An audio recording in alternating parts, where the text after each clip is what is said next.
Hello everyone, आप सबका स्वागत है आपके अपने यूट्यूब चैनल मैथ मैसेज में। तो दोस्तों, प्लेटफॉर्म कोचिंग सेंटर का जो वॉल्यूम नंबर 1 निकला है उसे मैथ के क्वेश्चन को आज देखने वाले हैं, जो कि ये CBT 2 के लिए होगा। और CBT 2 का जो 17 जनवरी 2017 का जो एग्ज़ाम हुआ था उसका सेकेंड शिफ्ट का आज मैथ का क्वेश्चन होगा, और फर्स्ट शिफ्ट का हम वीडियो अपलोड कर दिए हैं, तो आप लोग उसे भी एक बार ज़रूर देख लीजिए। और दोस्तों, एक बार और बता दें कि ये जो volume number 1 platform coaching centre का निकला है, इसमें जितना भी 30 सेट दिया हुआ है, ये 30 सेट का क्या करेंगे अपने लोग टोटल का प्रैक्टिस करने वाले हैं। तो जो लोग भी चैनल पे नए हैं वो चैनल को सब्सक्राइब कर लें, ताकि जब भी हम इस बुक का वीडियो अपलोड करें तो उसका नोटिफिकेशन आपको सबसे पहले मिल जाए। तो चलिए शुरू करते हैं आज का पहला नंबर सवाल। और दोस्तों, ये CBT 2 के लिए जो आने वाले CBT 2 का एग्ज़ाम होगा उन सब के लिए तो ये वीडियो काफ़ी हेल्पफुल होने वाले हैं। तो बनाते हैं आज का पहला नंबर सवाल। तो ये रहा फ्रेंड्स पहला नंबर सवाल। दोस्तों, एक बार और बता दें कि NTPC CBT 1 का मैथ का ऑफिशियल क्वेश्चन भी हम 14 सेट का अपलोड कर दिए हैं, तो आप लोग उसे भी एक बार ज़रूर देखिए। ग्रुप डी और NTPC CBT 1 मिला के टोटल 14 सेट अपलोड किया हुआ है, जो कि ऑफिशियल क्वेश्चन है। तो आप लोग उसे भी एक बार प्ले लिस्ट से ज़रूर देख लीजिए, ताकि आने वाले CBT 2 के लिए काफ़ी हेल्पफुल हो सके, ताकि क्वेश्चन का लेवल का पता चल सके कि क्वेश्चन का लेवल किस टाइप से आ रहा है। तो चलिए बनाते हैं इस सवाल को। और दोस्तों, इसमें CBT 2 में जो टोटल ओवरऑल 35 मैथ का क्वेश्चन रहने वाले हैं, जो कि टोटल 35 मैथ का क्वेश्चन रहेगा। यानी कि मैथ से टोटल 35 क्वेश्चन रहने वाले हैं और रीजनिंग से टोटल 35 क्वेश्चन रहने वाले हैं। तो टोटल मैथ और रीजनिंग मिला के 70 क्वेश्चन रहने वाले हैं, और 50 question GK GS current affair से रहेगा। तो टोटल 70 और 50 यानी कि 120 क्वेश्चन रहने वाले हैं, जो कि टाइम मात्र 90 मिनट का दिया रहेगा। जो कि पहले जो लोग भी 90 मिनट जो लोग भी अच्छा से प्रैक्टिस किया होगा उसी को यह 90 मिनट में टोटल क्वेश्चन को क्या कर सकते हैं, अटेम्प्ट कर सकते हैं। तो आप लोग अच्छा से प्रैक्टिस खूब कीजिए, ताकि कम समय में ज़्यादा से ज़्यादा क्वेश्चन को अटेम्प्ट कर पाए। क्योंकि क्वेश्चन में एग्ज़ाम का प्रेशर तो जानबे करते हैं कि कितना हार्ड रहता है, एग्ज़ाम में प्रेशर पूरा बढ़ जाता है, इसलिए खूब ज़्यादा से ज़्यादा क्या करना है, प्रैक्टिस करना है। तो चलिए बनाते हैं इस सवाल को। तो 35 सवाल टोटल रहता है, इसमें से हम कुछ सवाल छोड़ दिए हैं जिसमें हमको लगा कि कुछ जान नहीं है, तो उसमें से कुछ सवाल छोड़ दिए। तो इसमें टोटल हम लगभग 35 में से कितना 5 सवाल छोड़ दिए होंगे, तो 30 सवाल लेके आए हैं। तो चलिए आज का पहला नंबर सवाल बनाते हैं। इसमें क्या बोला है कि वितरण 10, 12, 15 और K और 25 का माध्य कितना दे दिया है, 25 है। सॉरी, माध्य कितना है, 12 है। तो हमसे K का मान पूछा है। एक बात हमको बताइए कि माध्य का मतलब क्या होता है कि सब में बराबर बराबर हो, यानी कि इसमें भी बराबर हो, इसमें भी बराबर, यानी कि सब में क्या हो, बराबर बराबर हो, तो वही मेरा माध्य हो जाता है। तो अगर यहाँ से इसको हम थोड़ा सिंप्लीफाई करें तो ये इस माध्य हमको कितना आना चाहिए, 12 लाना है, सबको बराबर बराबर करना है। तो ये 10 से कितना कम है, 10 से कितना कम है, 10 में हम कितना जोड़ देंगे तो हमको 12 आ जाएगा, तो 2 आ जाएगा। तो यहाँ पे हम 2 जोड़ देंगे। तो फिर इसी तरह 8 में हमको कितना कम है, 4, तो हम इसमें 4 ले लेंगे। 15, तो 15 तो 12 से ज़्यादा हो गया, तो इसमें क्या क्या करेंगे, -3, इसमें 3 घटा लेंगे क्योंकि ये ज़्यादा है। फिर उसी तरह 12 है, तो 12 को तो छोड़िए देना है। उसके बाद K है, और ये 25 है, K को भी छोड़ देना है, 25 है। तो 25 12 से कितना ज़्यादा है, 13 ज़्यादा है, तो इसमें से हम 13 माइनस कर लेंगे। तो अगर ओवरऑल देखें तो ये अपने पास क्या आ रहा है, 6 और -13 3 कितना आ जाएगा, 16। तो 16 में से 6 घटा लेंगे तो क्या आ जाएगा, 10 आ जाएगा, क्योंकि यहाँ माइनस का नहीं लेना है, निगेटिव में नहीं लेना है। तो ये टोटल ओवरऑल 10 आ गया। तो यानी कि हमको 10 में अब कितना हम ऐड करेंगे जो हमको 12 आ जाएगा, यानी कि टोटल सबका माध्य तो 12 आना है, सबका माध्य तो 12 आएगा ना। तो 10 में हम कितना ऐड करेंगे जो हमको 12 आ जाएगा, तो 2 ऐड कर देंगे, जो ऑप्शन नंबर ए है। आई होप कि आपको ये समझ में आ गया होगा। एग्ज़ाम हॉल में इस टाइप का विधि से आप बनाना है ताकि कम समय में बन जाए। चलिए बढ़ते हैं अब अगला नंबर सवाल पे। तो ये रहा फ्रेंड्स अगला नंबर सवाल।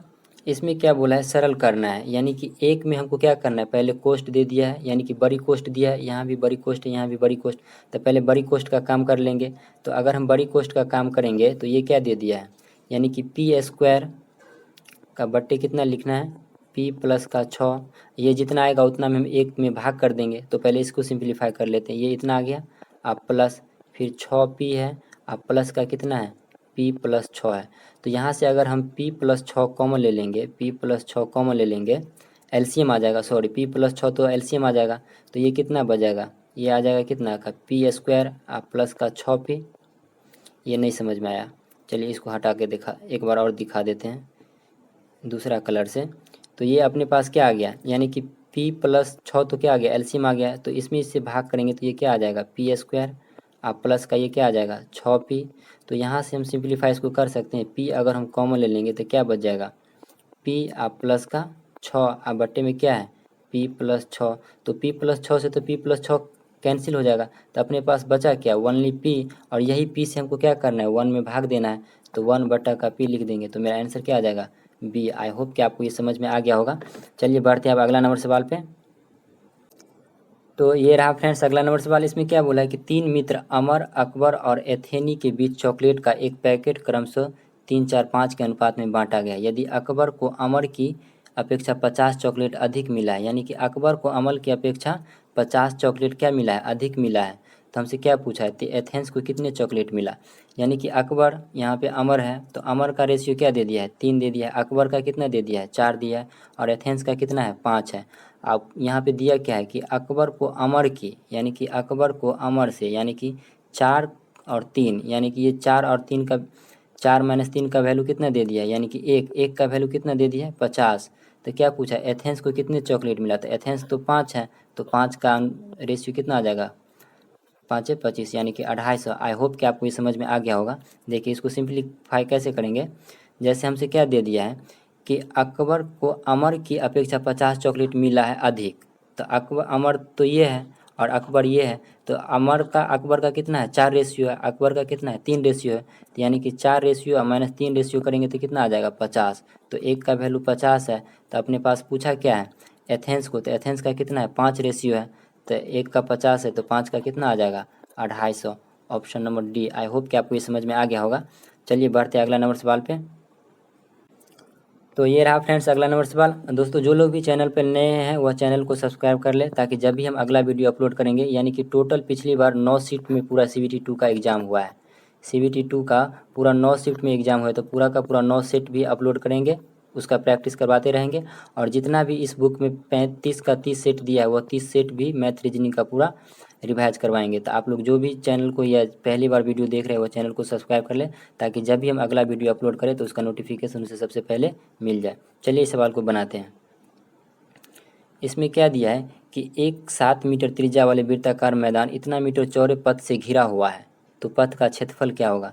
यानी कि ये सवाल समझ में आया। इसमें क्या बोल रहा है कि 7 मीटर त्रिज्या वाला एक वृत्ताकार मैदान है, हम मान लेते हैं क्या कि ये 7 मीटर त्रिज्या वाला एक वृत्ताकार मैदान है, और यह क्या है वृत्ताकार मैदान 3.5 मीटर चौड़ा पथ से घिरा हुआ है, यानी कि यह चारों साइड से क्या है 3.5 मीटर चौड़ा पथ से घिरा हुआ है। तो ये पथ का क्षेत्रफल पूछ रहा है, यानी कि इस एरिया का क्षेत्रफल क्या होगा, ये वाले एरिया का क्षेत्रफल हमसे पूछ रहा है।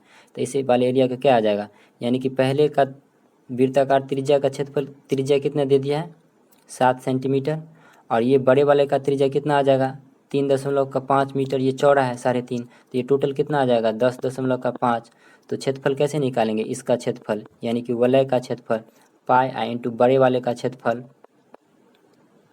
बड़े वाले का क्षेत्रफल माइनस छोटे वाले का क्षेत्रफल घटा देंगे, तो ये कितना आ जाएगा 105, यानी कि a माइनस बी, तो ये यहाँ से लिख सकते हैं इसको a plus B into A minus B, तो ये कितना आ जाएगा 10 और 7 एक बार जोड़ लेंगे तो कितना आ जाएगा 17.5 गुने, फिर ये 10 में से 7 10.5 में से 7 घटा लेंगे तो कितना आ जाएगा 3.5 और बट्टे कितना आ जाएगा 100, और यहाँ पाई का मान हम लिख सकते हैं 22/7। तो अब यहाँ से हम काट सकते हैं, तो 7 से काटेंगे तो ये कितना बार में कटने वाला है 5 बार में, 5 से इसको काट लेंगे कितना बार में 20 बार में, और फिर 5 से काटेंगे किसको, फिर 2 से काट लेंगे इसको 10 बार में, या फिर 2 से इसको 11 बार में, तो 175, यानी कि अपने पास क्या आ रहा है 175 गुने कितना 11, तो 175 गुने का 11 175 इसमें ऐड कर लेंगे, 1 मिनट 175 इसमें क्या करेंगे ऐड कर लेंगे, तो ये कितना आ जाएगा 5 7 5 12 8 1 9 और 1 इतना, यानी कि 19 25 और एक अंक तो यहाँ दशमलव बचा हुआ है, तो एक अंक के बाद यहाँ दशमलव दे देंगे, यानी कि यह वृत्ताकार पथ का क्षेत्रफल कितना आ गया 192.5 वर्ग सेंटीमीटर स्क्वायर, जो कि ऑप्शन नंबर सी में है। इसमें विशेष कुछ करना नहीं है, इस वाले एरिया का क्षेत्रफल निकालना है, तो यानी कि ये बड़े वाले का क्षेत्रफल में से छोटे वाले का क्षेत्रफल माइनस कर देंगे। आई होप कि आपको ये समझ में आ गया होगा। चलिए बढ़ते हैं अगला नंबर सवाल पे। तो ये रहा फ्रेंड्स अगला नंबर सवाल। इसमें क्या बोला है कि चावल की 2 किस्म ए और बी है, जिसका क्रय मूल्य 210 रुपये और 280 रुपये प्रति किलो है, जो कि 3:4 के अनुपात में मिश्रित किया जाता है। तो मिश्रित किस्म को 260 रुपये प्रति किलो के हिसाब से की दर से बेचा जाता है तो उसका लाभ प्रतिशत। यानी कि दो किस्म का चावल है जिसका एक रेट कितना है 210 रुपये और दूसरा का रेट है कितना 280 रुपये, लेकिन उसे 3:4 के अनुपात में मिलाने के बाद 260 रुपये प्रति किलो की दर से बेच दिया जाता है। तब पूछ रहा है क्या कि उसमें हमको कितना लाभ प्रतिशत निकालने के लिए। तो सबसे पहले क्या करेंगे, 210 किलो चावल कितना 3 के अनुपात में मिलता है, तो ये क्रय कितना आ जाएगा इसका 210 किलो का, 210 इंटू का 3, तो ये कितना आ जाएगा 21×3 = 630। फिर 280 की जो 280 केजी का कितना 4 अनुपात में, तो यहाँ से हम लिख सकते हैं 280 इंटू का 4, तो ये कितना आ जाएगा 8 चौक 32, 3 4 दूना 8 3 11, यानी कि कितना आ रहा है 1120। तो टोटल क्रय अपने पास कितना आ गया, टोटल क्रय कितना आ गया 630 और 1120, तो 11 और 6 कितना आ गया 17 और 1720 और 30 कितना आ जाएगा 50, यानी कि टोटल क्रय अपने पास कितना आ गया 1750। अब वह क्या बोल रहा है कि 260 रुपये प्रति किलो के हिसाब से क्या करता है बेच देता है। तो 3:4 में था तो 4 3 7, यानी कि 260 गुने 7, ये अपने पास क्या आ जाएगा सेलिंग प्राइस यानी कि विक्रय मूल्य। तो इसे अगर हम सिंप्लीफाई करेंगे तो ये कितना आ जाएगा 0 6 7 42, 4 7 दूना 14 और 4 कितना 18, यानी कि 1820 क्या आ गया सेलिंग प्राइस। यानी कि हम खरीदे हैं कितना में टोटल 1750 में, अब बेच दिए कितना 1820 में, तो हमको लाभ हो गया। तो लाभ कितना आया इसमें से माइनस कर लेंगे 0, 12 में से 5 चला जाएगा 7, यानी कि 70 रुपये का अपने पास क्या हो रहा है प्रॉफिट हो रहा है। तो लाभ प्रतिशत बराबर क्या होता है, लाभ गुने का कितना है 100 बटे क्रय मूल्य कितना था, क्रय मूल्य 1750, तो 1750। यहाँ से हम देख रहे हैं कि 1 0 से 1 0 गया, और 7 से इसको कितना बार में काट लेंगे 25 बार में, अब 25 को 100 के कितना बार में 4 बार में, तो मेरा टोटल ओवर और लाभ प्रतिशत कितना आ रहा है 4%, जो कि ऑप्शन नंबर किस में है सी में। आई होप कि आपको ये समझ में आ गया होगा। चलिए बढ़ते अब अगला नंबर सवाल पे। तो ये रहा फ्रेंड्स अगला नंबर सवाल। इसमें क्या बोला है कि एक धनराशि 8% वार्षिक चक्रवृद्धि ब्याज की दर पर जमा की जाती है। यदि पहले वर्ष का ब्याज 72 रुपया हो तो दूसरे वर्ष के लिए ब्याज की राशि क्या आएगा। देखिए जब भी चक्रवृद्धि ब्याज है और पहले वर्ष का ब्याज हमको 72 रुपया दिया है, तो दूसरे वर्ष का ब्याज क्या आएगा, यानी कि 72 प्लस 72 का 8% ही ब्याज आएगा। तो इसे सिंप्लीफाई कर लेंगे, 4 से इसको काट लेंगे, या ऐसे कर लेते हैं 72 को 8 से मल्टीप्लाई कर लेते हैं, कितना आ जाएगा 8 दूना 16, 7 8 56 और 4 कितना आ जाएगा 60, यानी कि ये कितना आने वाला है, यानी कि ये दशमलव आ जाएगा कितना, यानी कि ये आ गया 72 और प्लस का कितना 606 और बटे का कितना 100। तो ये 606 को हम सिंप्लीफाई कर कैसे लिख सकते हैं 72 और प्लस का 6.06, तो इसे ऐड कर लेंगे तो कितना आ जाएगा 72 और 6, 8 दूना 16 का 6, 1 8 7 56 और 1 57, ओ सॉरी यहाँ तो यहाँ 57 होगा, यहाँ पे 57 आ जाएगा, तो ये कितना आ जाएगा 5.76। तो अब अगर इसे ऐड करेंगे तो 72 और 5 कितना आ जाएगा 77 दशमलव का कितना 76। तो ये अपने पास दूसरे वर्ष का क्या आ गया ब्याज आ गया। आई होप कि आपको ये समझ में आ गया होगा। चक्रवृद्धि ब्याज पे दे रहा है तो पहले वर्ष का ब्याज तो उतना ही आएगा, दूसरे वर्ष का ब्याज तो ये 72 पर ना 8% लगेगा, तो 72 आप प्लस 72 का 8% निकाल लिए, वही मेरा ऑप्शन नंबर ए आ गया। आई होप कि आपको ये समझ में आ गया होगा। चलिए बढ़ते हैं अब अगला नंबर सवाल पे। इसमें क्या बोल रहा है कि 14:6:28 का चतुर्थ अनुपात क्या आएगा, यानी कि जो अनुपात 14/6 से आ रहा है वही अनुपात 28/x से आएगा। यही x का मान हमसे पूछा है, तो यहाँ से सीधे काट देंगे 14 से 2 बार में और 6 × 2 कर लेंगे तो कितना आ जाएगा 12, ऑप्शन नंबर डी। चलिए बढ़ते हैं अगला नंबर सवाल पे।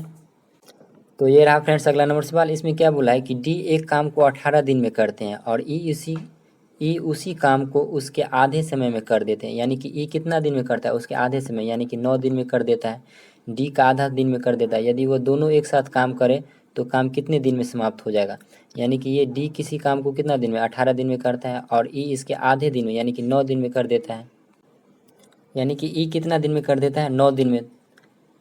तो ये यहाँ से हमसे क्या पूछ रहा है कि दोनों साथ मिलकर, यानी कि दोनों अगर साथ मिल जाएगा तो काम कितने दिन में समाप्त हो जाएगा। तो यहाँ से हम टोटल काम निकाल लेंगे 18, तो ये 1 दिन में कर देगा, ये 2 दिन में, तो 1 दिन में टोटल काम कितना हो रहा है 3 काम, तो हमको 18 काम करवाना है, तो 18 बटे का 3 कर लेंगे, 3 6 18, यानी कि दोनों मिल के क्या कर देंगे 6 दिन में काम को पूरा पूरी समाप्त कर देंगे। आई होप कि आपको ये समझ में आ गया होगा। चलिए बढ़ते हैं अगला नंबर सवाल पे। तो ये रहा फ्रेंड्स अगला नंबर सवाल। इसमें क्या बोला है कि P अनुपात Q अनुपात R का अनुपात 1/3 2/3 1/4 है और Q का मान हमको दे दिया है कितना है 56 है। तो P माइनस R का मान हमसे पूछ रहा है, यानी कि P माइनस R बराबर क्या आएगा। तो यहाँ से हम देखें तो Q का वैल्यू क्या दे दिया है, Q का वैल्यू तो ये है, यानी कि 2/3 का वैल्यू हमको कितना दे दिया है 56 दे दिया है। तो यहाँ से हम 1 का वैल्यू निकाल सकते हैं, 2 से कितना बार में 28 बार में। तो 1 का वैल्यू कितना आ जाएगा 28 तिया 28 इंटू 3, तो 28 इंटू 3 कितना आ जाएगा 84। तो 1 का वैल्यू कितना है 84 है। तो हमसे पूछा क्या है कि P माइनस R, तो P कितना है 1/3 है और R कितना है 1/4 है। तो इसका वैल्यू हमसे पूछा है, तो इसका वैल्यू कितना आ जाएगा 4 तिया 12 और यहाँ कितना आ जाएगा 4 माइनस का 1, यानी कि 1/12। 1/12 का वैल्यू हमसे पूछ रहा है। तो यानी कि हम जानते हैं कि 1 का मान कितना आया था, 1 का वैल्यू कितना है 84 है। तो 1/12 का क्या आ जाएगा, यानी कि 84 में 12 से भाग कर देंगे तो 12 सत्ते का 84। तो इसका क्या आ जाएगा ऑप्शन नंबर डी। आई होप कि आपको ये समझ में आ गया होगा। चलिए बढ़ते हैं अगला नंबर सवाल पे। ऐसे सवालों को कोई ज़रूरी नहीं है कि आप इसको नीचे से रख के, ऐसे सवालों को कोई ज़रूरी नहीं कि आप 1/3 फिर उसका 2/3 और फिर 1/4 उसके बाद P और Q का अनुपात निकालेंगे, ऐसे नहीं करेंगे क्योंकि हमको यहाँ Q का मान दे दिया तो मेरा काम आसान हो गया है। चलिए बढ़ते हैं अगला नंबर सवाल पे। तो ये रहा फ्रेंड्स अगला नंबर सवाल।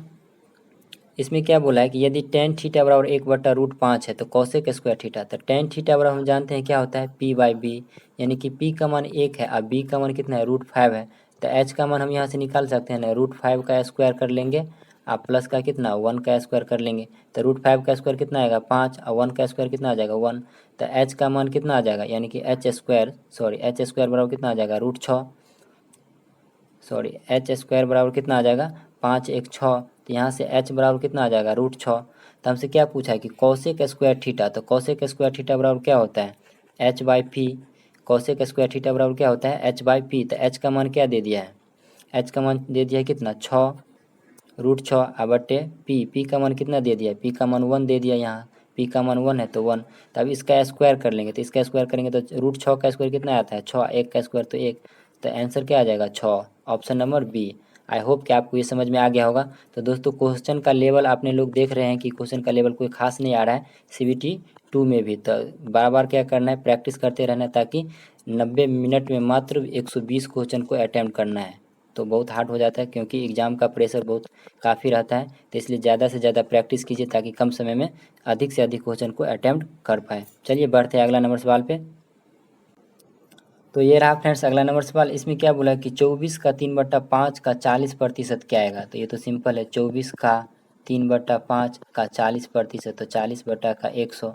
यहाँ से हम देख रहे हैं कि कितना आ रहा है 5 से 5 8 40। तो इसे अगर हम सिंप्लीफाई करेंगे तो 24 या कितना आ जाएगा 72, 24 या 72, अब 72 इंटू 8, तो 8 दूना 16, 8 सत्ते 56, 1 57, तो 576। और नीचे कितना 2 अंक है तो 2 अंक के बाद दशमलव लगा देंगे तो कितना आ जाएगा 5.76, option number A. I hope कि आपको ये समझ में आ गया होगा। चलिए बढ़ते हैं अगला नंबर सवाल पे। तो ये रहा फ्रेंड्स अगला नंबर सवाल। दोस्तों जो लोग भी अभी बीच में आए हैं वीडियो देखने के लिए, तो उसे हम बता दें कि NTPC CBT 1 का मैथ का ऑफिशियल क्वेश्चन का हम 14 सेट अपलोड कर दिए हैं, तो आप लोग उसे भी एक बार ज़रूर देख लीजिए। जो लोग भी CBT 2 या ग्रुप डी का एग्ज़ाम देने के लिए हैं तो वो उन लोगों के लिए वीडियो काफ़ी हेल्पफुल होने वाले हैं। और ग्रुप डी का भी 7 सेट अपलोड किए हैं, तो टोटल मिला के 14 सेट अपलोड कर दिए हैं जो कि ऑफिशियल क्वेश्चन का है। और रीजनिंग का भी 3-4 वीडियो अपलोड कर दिए हैं जो कि एक मिसिंग नंबर का मास्टर क्लास है, तो आप लोग उसे भी एक बार ज़रूर देख लीजिए। चलिए इस सवाल को बनाते हैं। इसमें क्या दिया है कि वह छोटी से छोटी वर्ग संख्या ज्ञात कीजिए। वह छोटी से छोटी वर्ग संख्या ज्ञात कीजिए जो 4, 9 और 14 से पूरी तरह विभाजित हो। यहाँ पे हमको वर्ग डिस्टर्ब करने के लिए दे दिया। अगर वर्ग भी नहीं कहेगा ना, तो मान लेते हैं कोई भी संख्या अगर कहेगा तो उसका अगर वर्ग करेंगे तो वो तो उसका फैक्टर में आ ही जाएगा। तो यहाँ से वर्ग से हमको कोई घबराने का बात नहीं है। बोले वह छोटी से छोटी संख्या ज्ञात कीजिए जो 4, 9, 14 से पूर्णतः विभाजित हो जाएगा। तो सिंपली इसमें 4, 9 और 14 का एलसीएम ले लेंगे, छोटी से छोटी संख्या। तो इसमें हम सबसे पहले बड़े अंक को पकड़ेंगे, तो ये कितना आ जाएगा 14। 4 और 14 का एलसीएम कितना आ जाएगा 28। 4 और 14 का एलसीएम कितना आ जाएगा 28 इंटू 9 कर लेंगे तो 9 8 72। तो हम यहाँ पे देख रहे हैं, इसको भी पूरा सिंप्लीफाई नहीं करेंगे। 9 8 कितना आ रहा है 72, यानी कि इकाई अंक मेरे पास कितना आ रहा है, मेरा जो आंसर होगा उसका इकाई अंक कितना आ रहा है 2। तो ऑप्शन नंबर किस में 2 देख रहा है, ऑप्शन नंबर सी में। तो सीधे हम सी ऑप्शन टिक करके निकल सकते हैं आगे। यहाँ पे जो हमको जो 2-4 सेकंड का समय बच रहा है, काहे हम इतना का पूरा का गुना करेंगे, जो अपने पास 2-4 सेकंड बच रहा है तो उसे बचा लेंगे ना। यहाँ से हमको दिमाग लग गया कि अपने पास जो आंसर आएगा उसका एकांक कितना आने वाला है, 2 आएगा। तो ऑप्शन नंबर 1 मात्र सी में दिखाई दे रहा है, तो उसे टिक करके आगे निकल सकते हैं। तो इस तरह से आप कम समय में ज़्यादा क्वेश्चन अटैम्प्ट कर सकते हैं। चलिए बढ़ते हैं अगला नंबर सवाल पे। तो ये रहा फ्रेंड्स अगला नंबर सवाल। इसमें क्या बोला है कि जी और एच एक काम को 30 दिन में करता है, यानी कि जी और एच जो अगर मिल जाता है तो वह काम कितना दिन में, 30 दिन में कर देता है। लेकिन एच अकेले उस काम को 50 दिन में समाप्त करता है, तो जी अकेले कितने दिन में करेंगे। तो ये सिंपल है, 1/50 माइनस 1/30 कर लेंगे। यहाँ से इसका एलसीएम कितना आ जाएगा, 50 और 30 का एलसीएम कितना आ जाएगा, 150। तो ये कितना आ जाएगा 30 और ये कितना आ जाएगा 20, सॉरी ये आ जाएगा कितना 50। तो 50 में से 30 चला जाएगा कितना आ जाएगा 20 और बटेगा कितना 150। तो यहाँ से हम देख रहे हैं कि ये जीरो से ये जीरो कैंसिल, तो ये कितना आ रहा है, सॉरी 1 मिनट, ये कहाँ मिस्टेक हो गया। इसमें क्या बोला है कि जी और एच एक काम को 30 दिन में कर लेता है, यानी कि जी और एच एक काम को मिल के 30 दिन में कर लेता है, लेकिन एच अकेले उस काम को 50 दिन में कर सकता है। तो जी अकेले इस काम को कितने दिन में समाप्त करेंगे। तो सिंपल है, वो दोनों मिल के 30 दिन में करता है और जी एच जो अकेला 50 दिन में करता है। तो यानी कि 1/30, यानी कि जी और एच एक दिन में कितना काम करेगा 1/30, और एच अकेला एक दिन में कितना काम करेगा 1/50। तो ये दोनों का एलसीएम ले लेंगे तो कितना आ जाएगा, 30 और 50 का एलसीएम कितना आ जाएगा 150। तो 30 पंचे और 50 तिया 150, तो ये कितना आ जाएगा, 5 में से 3 चला जाएगा तो 2 और 2 बटे कितना 150, तो 2 से काट लेंगे तो ये कितना आ जाएगा 75। यानी कि जी अकेला उस काम को कितने दिन में कर सकते हैं, 75 दिन में। आई होप कि आपको ये समझ में आ गया होगा। चलिए बढ़ते हैं अगला नंबर सवाल पे। तो ये रहा फ्रेंड्स अगला नंबर सवाल। तो इसमें क्या बोला है कि x बट्टे कितना है 3/7, यानी कि मेन बट्टा अपने पास ये है और यहाँ समानुपात दिया है, तो समानुपात का मतलब हम बराबर लिख सकते हैं। और कितना है 7/9, और ये मेन बट्टा कितना आ जाएगा 5/9। तो इसे अगर हम सिंप्लीफाई करेंगे तो ये कितना आ जाएगा x, ये ऊपर चला जाएगा तो ये कितना आ जाएगा 7x बटे का 3। अब यहाँ पे कितना आ जाएगा बराबर 7 बटे का 9 गुने ये 9 ऊपर चला जाएगा अब बटे कितना बच जाएगा 5। तो हम यहाँ से देख रहे हैं कि ये अपने पास 9 से 9 तो गया, 9 से 9 गया, अब ये 7 से 7 चला जाएगा। तो x का मान क्या बच रहा है, x का मान क्या आ जाएगा 3/5, जो ऑप्शन नंबर किस में मिल रहा है ए में। आई होप कि आपको ये समझ में आ गया होगा। चलिए बढ़ते हैं अगला नंबर सवाल पे। तो ये रहा फ्रेंड्स अगला नंबर सवाल। इसमें क्या बोला है कि एक कार एक निश्चित दूरी को 60 किलोमीटर प्रति घंटा की गति से 45 मिनट में तय करती हैं। तो यदि यदि इस दूरी को वह 5 मिनट पहले तय करना चाहते हैं, यानी कि पहले 45 से कर रहा है अब 5 मिनट पहले, यानी कि 40 से करना चाहता है, 40 मिनट में तय करना चाहता है, तो उसका गति क्या होना चाहिए। तो हम सबसे पहले क्या करेंगे, दूरी निकालेंगे। तो दूरी बराबर क्या होता है 4 गुने का समय 45/60। तो 60 से 60 कैंसिल, यानी कि दूरी कितना है 45 किलोमीटर प्रति, सॉरी दूरी कितना है 45 किलोमीटर है। तो वह 40 मिनट में तय करना चाहता है, तो चाल क्या होना चाहिए, तो चाल बराबर क्या आएगा दूरी बटे का समय, समय कितना है 40 मिनट, इसको गुना में बदलेंगे तो ये कितना आ जाएगा 60।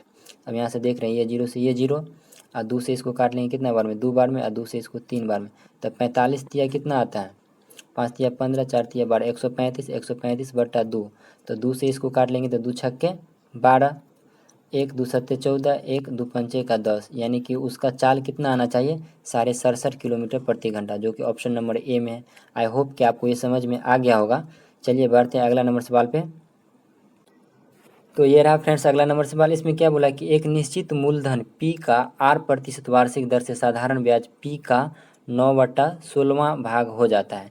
यानी कि P अगर मूलधन अगर P रुपया है तो ब्याज क्या आता है मूलधन का 9/16 भाग। यदि R का मान वर्ष में N की संख्या के बराबर है तो N का मान क्या आएगा। यानी कि अपने पास मूलधन अगर हम मान लेते हैं कि P है तो ये आई कितना आ जाएगा, यानी कि आई कितना आ जाएगा 9P/16। तो ये आ गया आई, यानी कि इंटरेस्ट आ गया कितना, ब्याज आ गया 9P/16। और हम ब्याज बराबर जानते हैं कि P गुने आर, आर का मान कितना दे दिया है आर दिया है, और टी का मान कितना दे दिया है, यानी कि आर का मान एन की संख्या के बराबर है। तो आर का मान क्या है एन की संख्या के बराबर है, तो हम यहाँ से आर बराबर क्या लिख सकते हैं, आर बराबर यहाँ से हम एन की संख्या के बराबर है, तो यहाँ पे हम एन रख देते हैं। अब बटे कितना आ जाएगा 100। तो अगर हम यहाँ से सिंप्लीफाई करेंगे तो ये अपने पास क्या आ जाएगा, यानी कि एन आर का मान एन की संख्या के बराबर है, तो यहाँ पे एन की जगह आर भी रख सकते हैं, एन की जगह आर भी रख सकते हैं। तो ये क्या आ जाएगा, पी से पी कैंसिल, तो ये क्या आ जाएगा 9/16 अब बराबर कितना आ जाएगा r²/100। तो यहाँ से अगर हम r बराबर निकालेंगे तो ये कितना आ जाएगा, इसका रूट आ जाएगा। तो यहाँ से हम इसको लिख सकते हैं r बराबर कितना आ जाएगा 30 का कितना 40 यानी कि 400। 1 मिनट, यहाँ से r का मान कितना आ जाएगा, यहाँ पे r दे दिया है तो ये इसका अगर हम यहाँ पे r हटा लेंगे, ये स्क्वायर हटा लेंगे पावर, तो ये अपने पास क्या आ जाएगा, यानी कि ये p से p तो गया, तो ये क्या बच गया 9/16, 9/16 और यहाँ क्या आ जाएगा r² का कितना r²/100। तो r बराबर हम यहाँ से लिख सकते हैं ना 900 का कितना 16। तो यहाँ पे सिंप्लीफाई करेंगे इसको, तो r बराबर अपने पास क्या निकल के आएगा, यानी कि r बराबर क्या आ जाएगा, इसका रूट अंदर आ जाएगा। तो 900 का कितना आएगा 30 और 16 का कितना आ जाएगा 4। तो हमसे क्या पूछा है n का मान क्या आएगा, यानी कि n r के बराबर है, तो 4 से इसको भाग कर लेंगे, 4 से कितना आ जाएगा 7.5। आई होप कि आपको ये समझ में आ गया होगा, ऑप्शन नंबर डी। चलिए बढ़ते हैं अब अगला नंबर सवाल पे। यानी कि ब्याज जो है ना, इसमें क्या है मूलधन का 9/16वां भाग है, तो ब्याज बराबर क्या आता है P गुने का R गुने T/100। यहाँ पे R का मान n की संख्या के बराबर है, यानी कि n की जगह हम क्या R रख सकते हैं। तो यहाँ से R का मान निकल गया और जो R का मान निकलेगा वही n का मान होगा। चलिए बढ़ते हैं अगला नंबर सवाल पे। आई होप कि आपको ये समझ में आ गया होगा। तो ये रहा फ्रेंड्स अगला नंबर सवाल। इसमें क्या बोला है कि 6400 रुपया का 25% वार्षिक दर से 3 वर्ष का चक्रवृद्धि ब्याज। तो चक्रवृद्धि ब्याज क्या होता है P इंटू का 1 प्लस का R बटे का 100 पावर कितना 3 - 1। तो इसे सिंप्लीफाई कर लेंगे, तो 25 से करेंगे तो कितना आ जाएगा 4, 4 25 चौका 100, 4 1 है 4, ये कितना आ जाएगा 5, यानी कि 6400 गुने ये कितना आ जाएगा, ये आ जाएगा 5 1 है 5, 5 25 पंचे 125 बटे कितना 64 -1 है। तो यहाँ से अगर हम इसको सिंप्लीफाई करेंगे, तो जो लोग भी CBT 2 का तैयारी कर रहे हैं वो तो यहाँ पे समझ में आ ही गया होगा, उसे इतना तो ज़रूर समझता होगा कि यहाँ पे ये सिंप्लीफाई करके इतना कैसे आ गया। तो इसे अगर हम टोटल सिंप्लीफाई करेंगे तो ये कितना आ जाएगा 6400 गुने 125 में से क्या हो जाएगा, यहाँ से 64 फिर माइनस हो जाएगा, तो 64 माइनस हो जाएगा तो कितना आ जाएगा 5 में से 4 गया 1 और 12 में से 6 हो जाएगा 6, 61 बटा ये कितना बचने वाला है 64। तो 64 से ये कितना बार में कट रहा है 100 बार में, तो 100 इंटू का कितना 61 कर लेंगे, तो ऑप्शन नंबर क्या आ रहा है ए, यानी कि ब्याज कितना आ जाएगा 6100। आई होप कि आपको ये समझ में आ गया होगा। चलिए बढ़ते हैं अगला नंबर सवाल पे। तो ये रहा फ्रेंड्स अगला नंबर सवाल। इसमें क्या बोला है कि P और Q और R एक काम को अलग अलग 10, 15 और 30 दिन में कर सकता है। तो P प्रतिदिन काम करता है, यानी कि 3 व्यक्ति हैं P Q R, जिसमें P प्रतिदिन काम करता है। काम के पहले दिन से शुरू करते हुए Q और R P के साथ वैकल्पिक रूप से, यानी कि एक दिन के हिसाब से काम करते हैं। तो काम कितने दिन में समाप्त हो जाएगा, यानी कि इसमें क्या दे दिया है कि यानी कि P Q R 3 व्यक्ति है, जिसमें P प्रतिदिन काम करता है, ठीक है, और फिर अगले दिन क्या करता है उसके साथ Q आ जाता है, फिर अगले दिन क्या आता है R आ जाता है, लेकिन P प्रतिदिन काम करता है। यहाँ दे दिया है ना वैकल्पिक रूप से, यानी कि अल्टरनेटिव ढंग से आता है एक एक दिन बीच करके। तो हम यहाँ पे लिख लेंगे, यानी कि P है, ये Q है और ये R है। तो P 10 दिन में करता है और Q 15 दिन में, और R कितना दिन में करता है 30 दिन में। अगर टोटल काम का हम यहाँ से एफिशिएंसी निकालेंगे तो टोटल काम अपने पास कितना आ जाएगा 30। तो P का एफिशिएंसी कितना आ जाएगा 3, Q का एफिशिएंसी कितना आ जाएगा 2, R का एफिशिएंसी 1। यानी कि इसमें तो P तो तीनों दिन काम कर रहा है, P तो अपने पास क्या हो रहा है तीनों दिन काम कर रहा है ना।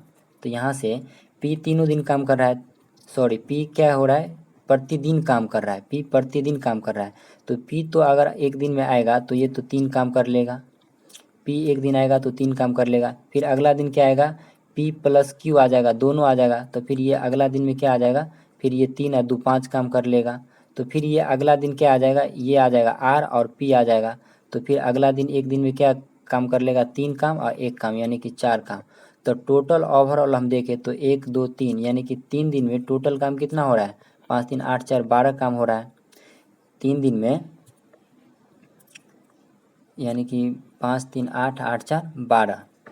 तो टोटल एक दिन ये आया, फिर अगला दिन ये आ गया, तो फिर अगला दिन ये आया, यानी कि 3 दिन में टोटल कितना काम हो गया, यानी कि 12 काम हो गया। तो एक दिन में कितना काम हो जाएगा, 4 काम।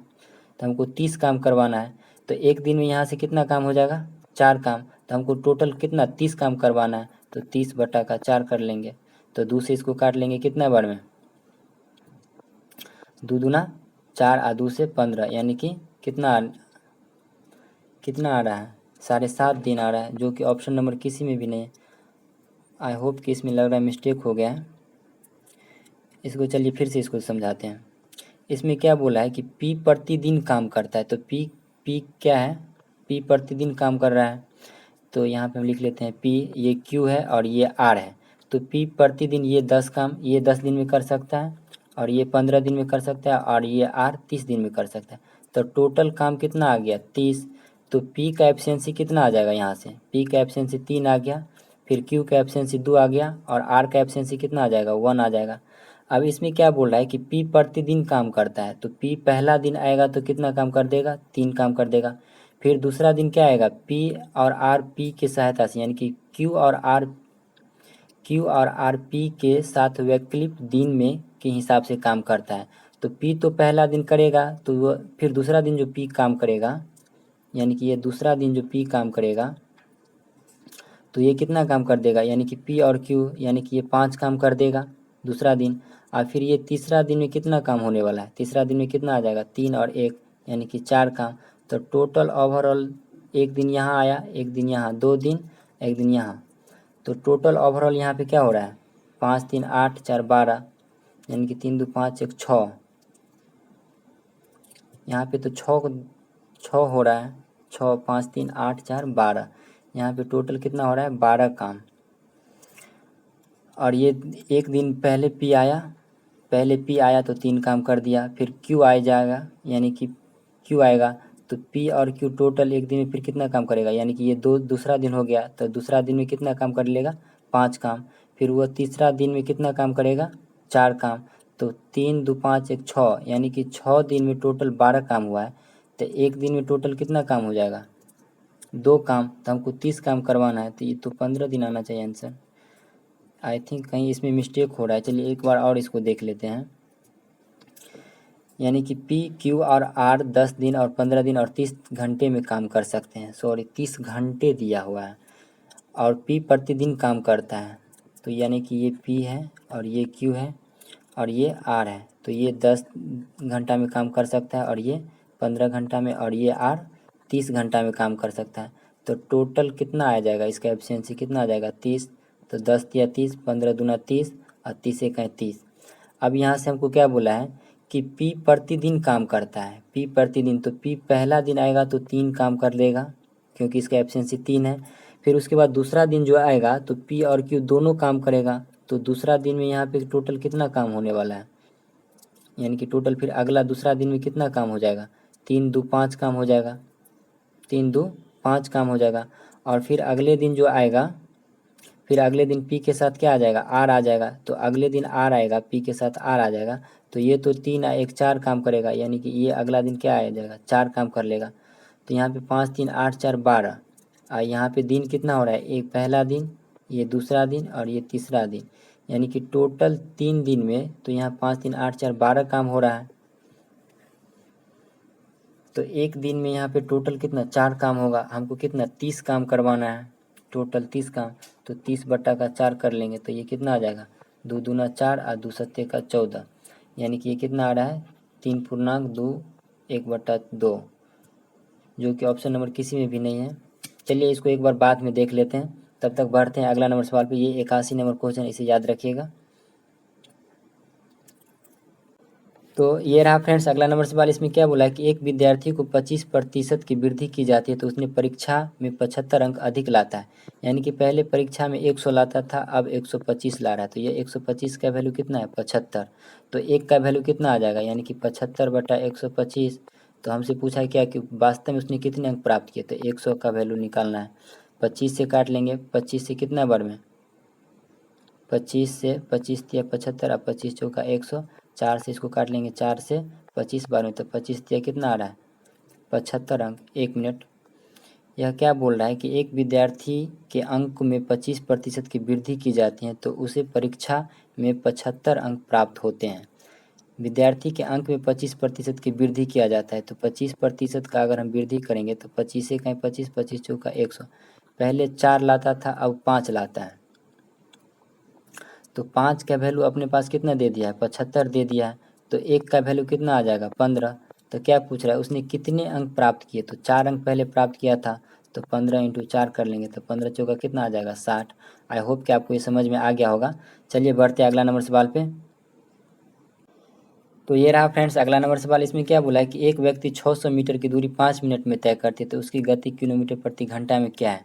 तो चाल बराबर क्या होता है, दूरी बटे का समय किलोमीटर प्रति घंटा में। तो किलोमीटर प्रति घंटा को मीटर पर सेकेंड में, मीटर पर सेकेंड को किलोमीटर प्रति घंटा में चेंज करेंगे तो क्या करेंगे, 18/5 से भाग कर लेंगे।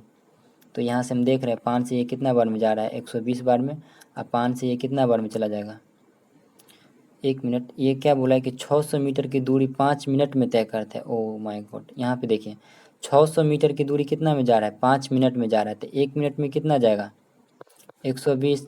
तो 60 मिनट में ये कितना जाएगा,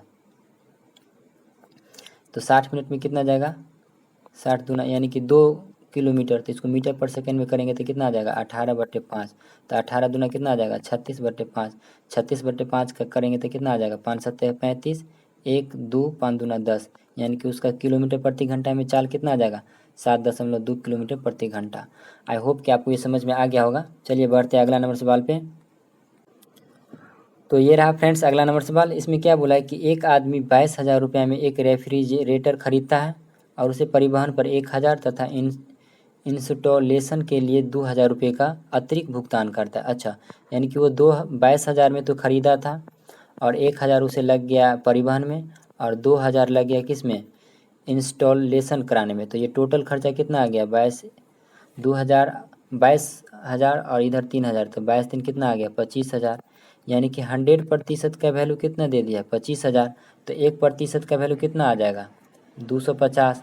तो हमसे क्या पूछा है कि वो 15% लाभ पाने के लिए बिक्री मूल्य क्या होना चाहिए।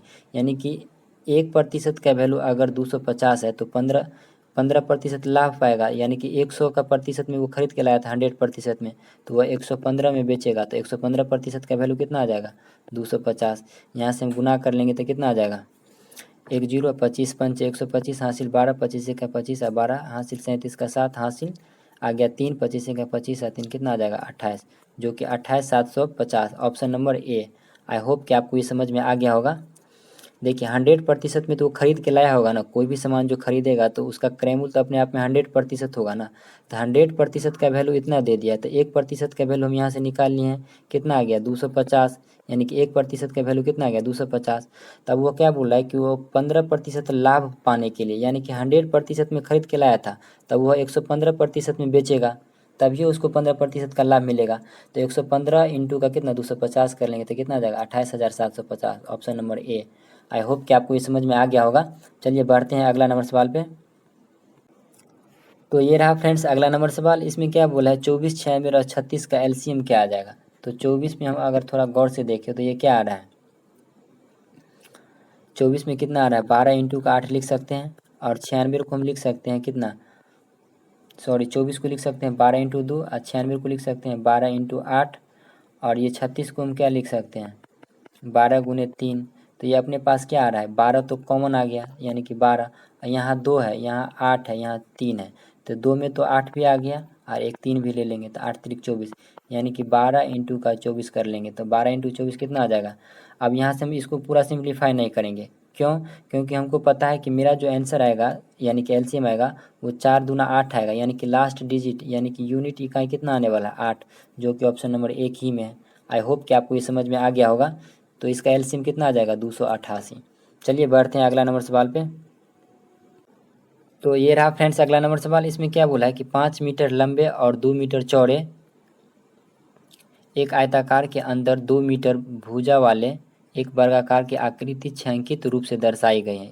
आयत के इस छायांकित वर्ग का क्षेत्रफल, भाग का क्षेत्रफल और अछायांकित भाग का, यानी कि यहाँ पे अछायांकित भाग का क्षेत्रफल का अनुपात। यानी कि यह एक कोई 5 मीटर लंबा एक आयत है और यह 2 मीटर चौड़ा है। तो आयत का क्षेत्रफल क्या आ जाएगा 5 दूना 10 मीटर स्क्वायर अब क्या बोल रहा है कि इसमें कोई भी एक 2 मीटर भुजा वाले एक वर्ग को छायांकित भाग किया गया है, यानी कि ये एक कोई भुजा है, 2 मीटर वर्ग का भुजा है, तो इसका क्षेत्रफल कितना आ जाएगा 4 मीटर स्क्वायर। इसका क्षेत्रफल कितना आ जाएगा, यानी कि वर्गाकार छायांकित भाग का क्षेत्रफल कितना आ जाएगा 4 मीटर स्क्वायर। तो अछायांकित भाग का ये क्षेत्रफल बच गया, अछायांकित भाग तो यही बचा, तो पूरा ओवरऑल कितना था 10 और ये 4 है, तो ये वाले पार्ट कितना बचने वाले हैं, यानी कि ये वाला पार्ट अछायांकित है, तो अछायांकित भाग का क्षेत्रफल कितना बचा 6। तो अब क्या पूछा है, छायांकित भाग और अछायांकित भाग का क्षेत्रफल, तो छायांकित भाग कितना है 4 और अछायांकित कितना है 6, तो इसका क्षेत्रफल का अनुपात कितना आ जाएगा 2/3, यानी कि 2:3। तो option number C. I hope कि आपको ये समझ में आ गया होगा। चलिए बढ़ते हैं अगला नंबर सवाल पे। तो ये रहा फ्रेंड्स अगला नंबर सवाल। इसमें क्या बोला है कि दो समान भुजाओं के क्षेत्रफल 169 और 121 सेंटीमीटर स्क्वायर है, सेमी है। यदि बड़े भुजा की लंबाई, यानी कि यदि बड़े त्रिभुज की सबसे बड़ी भुजा की लंबाई 26 सेंटीमीटर हो तथा दूसरे त्रिभुज के सबसे लंबी भुजा की लंबाई ज्ञात करना है। यानी कि जब भी दो समरूप समान त्रिभुज दिया है तो उसके भुजा का अनुसार क्या आएगा क्षेत्रफल आएगा, यानी कि यह 169 कितना 121, ये कितना का दिया है, यानी कि 26/x का स्क्वायर दे दिया है। तो यहाँ से अगर हम स्क्वायर हटाएंगे इस पे तो ये कितना आ जाएगा 13/121 का वर्गमूल कितना आता है 11। तो यहाँ से ये स्क्वायर कैंसिल हो जाएगा, तो ये यहाँ पे हम देख रहे हैं ये अपने पास क्या आ गया, यानी कि 26/x का वैल्यू कितना आ गया 13/11। तो 13 से इसको काट लेंगे कितना बार में 2 बार में, तो 2 को 11 से मल्टीप्लाई हो जाएगा, तो यहाँ से x बराबर कितना आ जाएगा 22। आई होप कि आपको ये समझ में आ गया होगा। चलिए बढ़ते हैं अगला नंबर सवाल पे। ऑप्शन नंबर क्या आ जाएगा दूसरा। तो ये रहा फ्रेंड्स अगला नंबर सवाल। इसमें क्या बोला है कि n के पास k की अपेक्षा p रुपया अधिक है, k की अपेक्षा। तो हम यहाँ पे मान लेंगे कि k के पास कितना रुपया है p रुपया है, तो n के पास क्या आ जाएगा, n के पास क्या आ जाएगा, यानी कि k प्लस का p, n बराबर इतना आ गया। तो अब हमसे क्या पूछा है कि n और k के पास कुल q रुपया है, यानी कि q धन है n और k के पास, यानी कि यहाँ पे यानी कि p आप प्लस का k आप प्लस का p करेंगे तो अपने पास क्या आएगा q आएगा, यानी कि दोनों को ऐड करेंगे तो दोनों का धन कितना आता है q आता है। तो हम यहाँ से देख रहे हैं कि ये अपने पास क्या आ रहा है, यहाँ पे n और k के पास कुल q धन है, सॉरी एक मिनट, यहाँ n और k के पास कुल धन q दे दिया है ना, तो n बराबर कितना आ जाएगा, यानी कि n के पास k की अपेक्षा p रुपया अधिक है k की अपेक्षा, तो यानी कि n बराबर क्या आ जाएगा k प्लस का p। अब क्या पूछ रहा है कि n और k के पास कुल धन q है, n और k के पास, यानी कि n आप प्लस का k बराबर कितना दे दिया है q दे दिया है। तो यहाँ से अगर हम सिंप्लीफाई करेंगे दोनों को ऐड करेंगे तो ये अपने पास क्या आ जाएगा, यानी कि 2n। तो हमसे पूछा क्या है कि k के पास कितना धन है, यहाँ से अगर हम इसको सिंप्लीफाई करेंगे ऐड करेंगे तो ये अपने पास क्या आ जाएगा, इसको अगर हम सिंप्लीफाई करेंगे ऐड करेंगे तो ये कितना आ जाएगा, इसको ऐड कर रहे हैं तो ये कितना आ जाएगा 2n आप प्लस का k आप बराबर कितना आ जाएगा k प्लस का p आप प्लस का q। तो यहाँ से हमको k का मान निकालना है, यानी कि k का मान, तो ये k इधर आ जाएगा तो ये k और k तो माइनस हो जाएगा यहाँ पे।